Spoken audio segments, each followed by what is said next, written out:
आज के एडिटोरियल को ग्रामेटिकल पर्सपेक्टिव से एनालाइज करेंगे। इसकी राइटिंग में जितने भी ग्रामर के रूल्स फॉलो किए गए हैं उनको अलहदा करके पहचानेंगे कि क्या वो ठीक से इस्तेमाल हुए हैं या नहीं। Let's get started. टाइटल है इसकी descent into chaos. Descent adjective है और चोज, डिसेंट का मतलब है बाहया, महज़ब या सलीकामंद, और चोज का मतलब है अफरा तफरी, इंतशार या गड़बड़। क्योंकि यहाँ पे ये वर्ड्स एसोसिएटेड हैं तो इनका मतलब कुछ इस तरह से निकल रहा है, अफरा तफरी में उतरना। ठीक है, तो सेंटेंस है पहला, the political and economic chaos unravelling in Sri Lanka is a chilling reminder of what bad governance and apathy can do to a country if the interests of the elite and citizenry remain at odds with each other। अब कुछ words हैं पहले, grammar के rule को हम बाद में sentence में एनालाइज करें। कुछ वर्ड्स हैं पहले, जैसे अनरेवलिंग आपके लिए नया हो सकता है, अनरेवलिंग का मतलब है सुलझाना। ठीक है, उसके बाद चिलिंग, चिलिंग का मतलब है ठंडा करना या हौसला पस्त करना। और एपैथी, एपैथी का मतलब है मुर्दा दिली। और इसके बाद एलीट, शायद आपके लिए नया हो, एलीट का मतलब है अमीर तबका। ठीक है, वर्ड सारे हमने देख लिए। अब डिस्कस कर रहे हैं सेंटेंस में रूल्स कौन कौन से ग्रामर के फॉलो किए गए हैं। सबसे पहले आप देखें the political and economic choose, तो सब्जेक्ट जो है वो आपका कंपाउंड है, क्योंकि एन ने पॉलिटिकल और इकोनॉमिक दोनों को कंबाइन किया हुआ है, एंड आपका कंजंक्टिव है। तो सब्जेक्ट अगर आपका कंपाउंड हो तो आपने सब्जेक्ट वर्ब एग्रीमेंट के तहत वर्ब अपना सिंगुलर रखना है या प्लूरल रखना है। देख लें यहाँ पे इज़ इन्होंने रखा हुआ है। The political and economic chaos unravelling in Sri Lanka is a chilling reminder. अब इज़ क्यों रखा हुआ है, आर क्यों नहीं रखा? आर भी रख सकते थे, लेकिन इन्होंने कंपाउंड सब्जेक्ट्स जो दोनों लिए हैं वो सिंगुलर्स हैं, पॉलिटिकल एंड इकोनॉमिक। ठीक है, तो इस हिसाब से इज़ भी यूज़ करना ठीक है, आर भी यूज़ करना ठीक है। और इस सेंटेंस में दो क्लासेस हैं, देखें तीन, इनफैक्ट तीन क्लासेस हैं। एक आपका यहाँ तक है reminder of what, bad governance and apathy, again दो सब्जेक्ट्स हैं। और कैन इसमें इस क्लास में हेल्पिंग वर्ब है, तो कैन तो अकेला ही इस टेंस में हेल्पिंग वर्ब है, तो सब्जेक्ट्स प्लूरल हों या सिंगुलर हों तो उनके साथ कैन यूज़ होता है। और तीसरी क्लास है इफ़ के बाद, interests of the elite and citizenry. यहाँ पे आपका इंटरेस्ट है, इंटरेस्ट्स तो प्लूरल है, तो इसने यहाँ पे इसीलिए रिमेन रखा हुआ है, रिमेन वर्ब है। अगर सिंगुलर होता सब्जेक्ट तो आपका वर्ब रिमेन्स हो जाता, subject verb agreement. Time of writing the island nations president Gotabaya Rajapaksa was making a desperate bid to flee the country. अब देखें at the time of writing, ये तो फ्रेज़ है, क्लास की हम बात करें या सेंटेंस की बात करें तो गोताबाया राजपक्सा ये आपका एक सब्जेक्ट है और वाज यहाँ पे हेल्पिंग वर्ब है। वाज मेकिंग, अब वाज के बाद फ़ौरन वर्ब यूज़ की गई है और उसकी इंग वाली फॉर्म है, तो यहाँ पे शो कर रहा है कि पास कंटिन्यूस टेंस है। Desperate bid to flee the country, desperate मतलब जानबूझ के, बिड का मतलब है हासिल करने की कोशिश, टू फ्ली भाग जाना या उड़ जाना। सेंटेंस एक ही है, क्लास भी इसमें एक ही है, सिंपल सेंटेंस है। दो फ्रेजेस हैं, द टाइम ऑफ राइटिंग भी आपका फ्रेज़ है और कौन सा फ्रेज़ है आपका, bid to flee the country. As president mister Rajapaksa enjoys immunity from the arrest. अब एक क्लास ये है, Rajapaksa enjoys immunity from the arrest. Immunity, immunity एक तो बायोलॉजी में आपने पढ़ी होगी, इम्यूनिटी का मतलब मुदाफ़त, या आपके बॉडी में एक सिस्टम है जो आपको डिजीज़ से प्रोटेक्ट करता है। इम्यूनिटी का यहाँ पे मतलब है छुटकारा। ठीक है, मिस्टर राजपक्सा इंजॉय कर रहे हैं जो इसको अरेस्ट से छुटकारा मिला हुआ है। इसके बाद यहाँ पे देख लें सेमीकोलन है।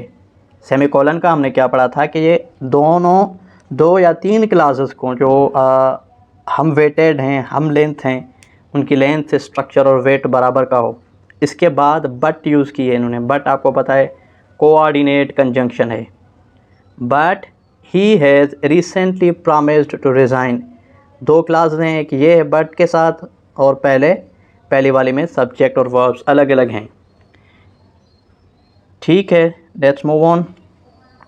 but he has recently promised to resign, reportedly by today, July 13, which means he could be taken into custody and prosecuted for many wrongs he is accused of by his compatriots if he is on Sri Lankan soil when he steps down as head of the state. Mister Rajapaksa को गिरफ्तारी से इस्तिस्ना हासिल है, लेकिन उन्होंने हाल ही में इस्तीफ़ा देने का वादा किया है मुबैना तौर पर आज तक, जिसका मतलब है कि उन्हें हिरासत में लिया जा सकता है और इन बहुत सी गलतियों के लिए उन पर मुकदमा चलाए जा सकते हैं। कुछ वर्ड्स अगर न्यू हम देखें तो यहाँ पे कंपेट्रियोट्स आपके लिए नया हो सकता है। कंपेट्रियोट का मतलब है हम वतन, कस्टडी और प्रोसिक्यूट का मतलब आपको पता होगा। देखें, अगर हम क्लास वाइज इस सेंटेंस को एनालाइज करें तो देखें इसमें क्लासेस कितनी हैं और क्या हम इस तरह का सेंटेंस बना सकते हैं जिसमें इतनी क्लासेस हों। जैसे Rajapaksa enjoys the immunity from the arrest, एक आपका क्लास हो गया। But he has recently promised to resign reportedly by today, आपका दूसरा क्लास हो गया। Which means he could be taken into custody and custody, आपका यहाँ तक तीसरा क्लास हो गया, क्योंकि एंड के साथ यहाँ पे हिडन सब्जेक्ट है और वर्ब शुरू हो रहा है। Prosecuted means he has been prosecuted for many wrongs. Fourth class हो गया आपका he is accused of by his कंपेट्रियोट्स।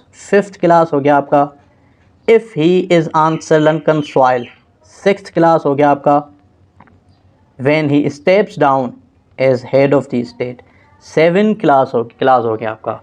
कितने क्लासेस हैं एक छोटे से इस बड़े सेंटेंस में? 7 क्लासेस हैं। तो क्या हम अपनी राइटिंग में इस तरह के सेंटेंस को लिख सकते हैं?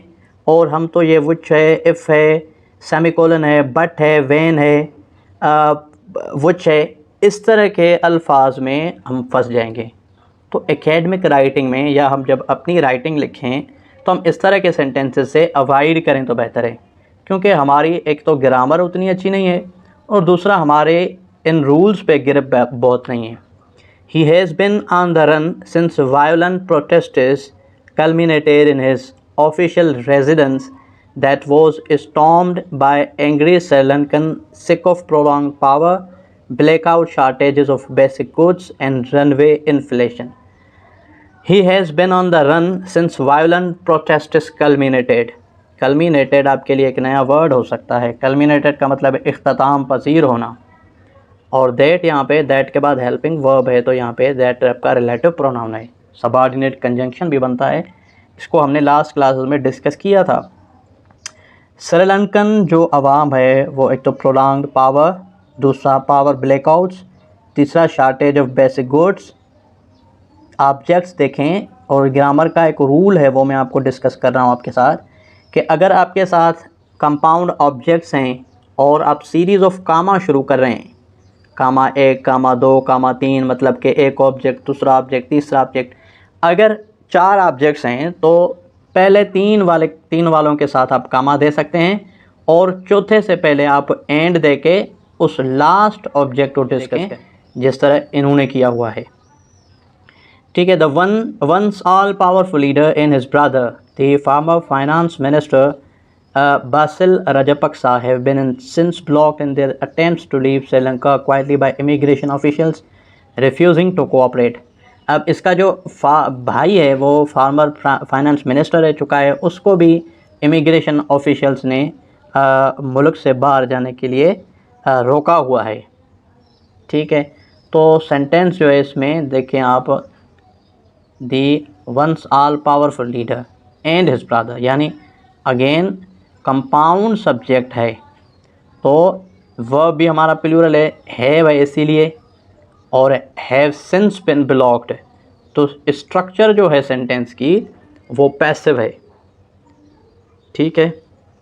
To be fair, the Rajapaksa brothers alone are not responsible for the years of economic. हकीकतन राजापक्सा सिर्फ दोनों भाई इकोनॉमिकल कंडीशंस जो हैं श्रीलंका के, उसके ज़िम्मेवार नहीं हैं। प्लूरल सब्जेक्ट है तो इसके साथ आर इन्होंने रखी हुए। सब्जेक्ट वर्ब एग्रीमेंट एक ऐसी टॉपिक है जो कि ऑलमोस्ट हर रीडर या राइटर को मुश्किलात में डाल सकती है।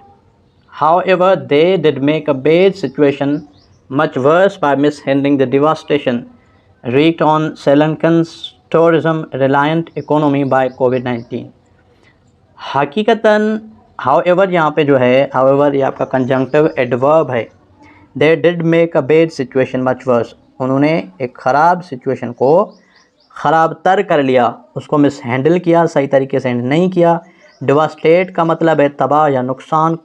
रीक्ड का मतलब है इंतकाम, बदला, गुस्सा उतारना. टूरिज़म रिलायंट इकोनॉमी बाय कोविड-19 की वजह से उन्होंने अपनी टूरिज़म को अच्छे से नहीं संभाला, तो उसकी वजह से इकोनॉमिक वोज़ ज़्यादा बढ़ गए. Matters slowly come to a head. Matters यहाँ पे सब्जेक्ट है आपका, प्लूरल है. कम आपका वर्ब है. And Sri Lankan are now overwhelmingly refusing to pay their painful cost of their leaders' persistent inability to deliver. थोड़ा सा एक और रूल देख लें. यहाँ पे एंड जो है, एंड ने दो क्लासेस को कंबाइन किया हुआ है. ऊपर हमने एंड देखा या तो दो सब्जेक्ट्स को, या तो दो ऑब्जेक्ट्स को, या दो वर्ब्स को कंबाइन कर रही थी या कनेक्ट कर रही थी. यहाँ पे एंड दो क्लासेस को करवा रही है. तो एंड आपका कंजंक्शन है और कोऑर्डिनेटिंग कंजंक्शन है, और जब दो क्लासेस को कंबाइन करती है तो सेंटेंस हमारा कंपाउंड बनता है. श्रीलंकन आर